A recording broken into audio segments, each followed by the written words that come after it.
Opportunity. You have an opportunity of a lifetime. When you understand you have an opportunity, you play a little different. When I dropped out of high school and I started going to this church and let me speak, I picked up the mic. I was 16 years old, I picked up the mic. I'm not gonna say it was the best speech I ever did, but when I picked up that mic and got off that stage, I was like, yep, I can do it. So hear what I'm saying, opportunity.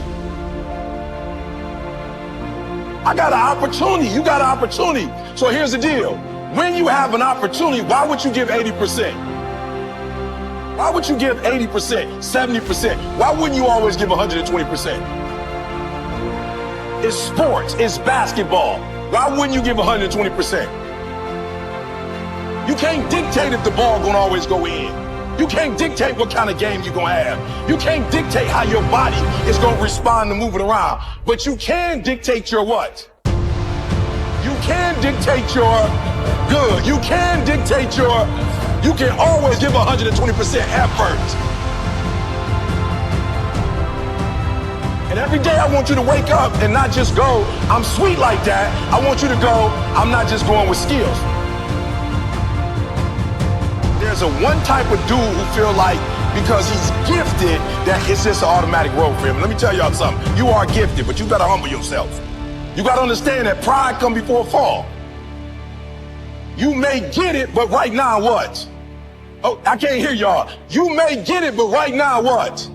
You don't have it.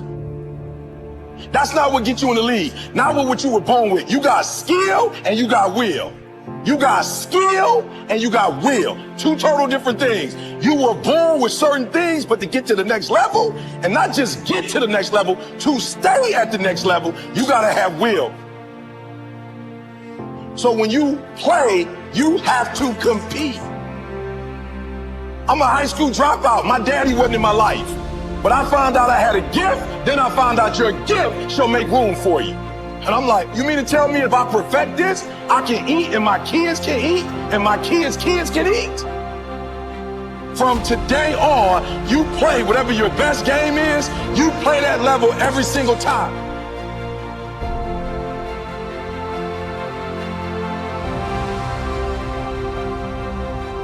So some of you like me, I ain't have my dad. Right, I'm from Chicago, South Side. I had my father in my life. I don't know who my grandfather is. My mom got pregnant with me at 17 years old. I didn't have the people in my life that were supposed to be in my life, so I made some stupid decisions, dropped out of high school, homeless, living in abandoned buildings, eating out of trash can.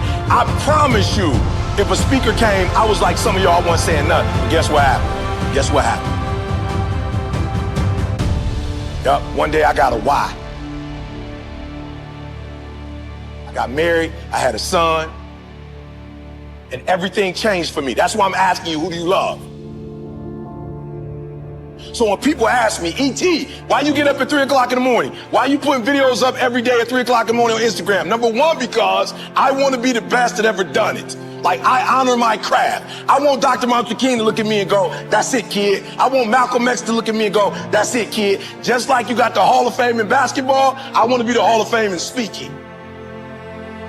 I want all the greats to look at me and go, that's it right there. Number one, I'm competing against everybody else in the world. I'm not mad at them, I'm not against them, but when you number one, you don't have to negotiate with your check. I remember when I was like number 25 or something, they would be like, okay, you got to fly here, you got to fly. Now I tell people how I fly. I tell people where I stay, where I don't stay. So number one in the world, what happened? One day I woke up and was like, I got to do this for my wife.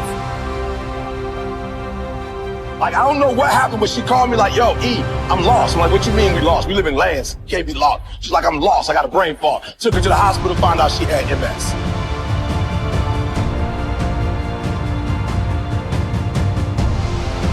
The doctor was like, look, this is the one thing we can tell you. Stress caused MS. I told my girl, you will never work again. My son, I didn't go to college. When you finish high school and go to Michigan State, I'm cashing you out. I found out I had a gift.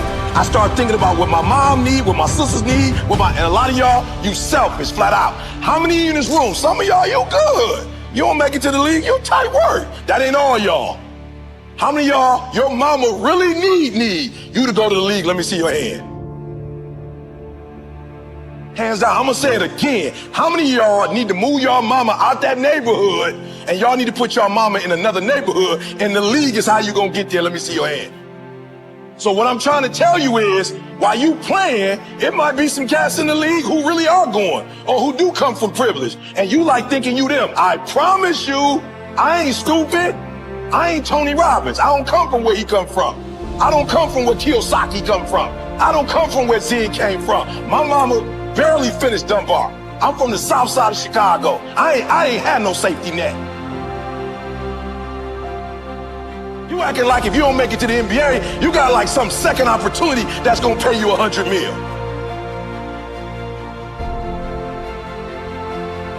How many of y'all in the room right now, your mama got a safety net? So, other than you making it to the league, you got another way where you about to make $100 million. Let me see your hand real quick. For real, because that's what you acting like. Now, if your parents got that, hey, you good. But some of you, your mama ain't got that. So when you hoop from now on, I don't want you to see basketball. I want you to see your mama getting out the hood. So every time you get your handle straight, your mama is that closer to doing what? Every time you get your character straight, you heard what the man said. He said that they got to choose between the two of y'all. They not choosing the snotty-nosed dude who think he everything, who don't speak to people.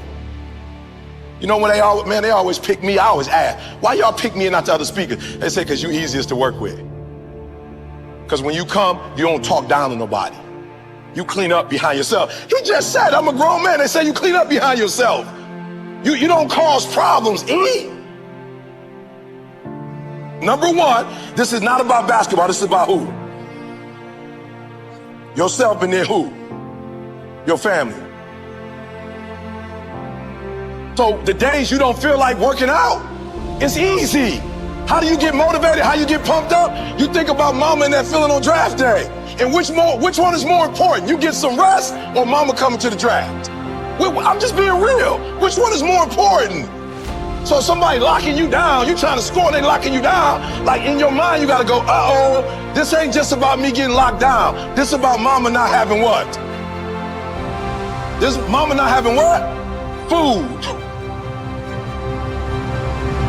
So at halftime, when coach go back over the stuff, when you come out, what you gotta do? You gotta kill. I just told y'all, this how my man eats. This how my grandkids gonna eat. He doing his own personal thing. This how we eat. This ain't no motivational presentation. This how my mama eat right now. This how my wife never have to go to work again. This how we live on the West Coast and on the East Coast. And I ain't no baller. And I ain't making millions of dollars. But my gift is making room for me. Every time I get on 3 o'clock in the morning, I'm killing them. Tony Robinson can't keep up. He's a phenomenal speaker, but he ain't from the Chi. He can't keep up. My motor. I'm killing them.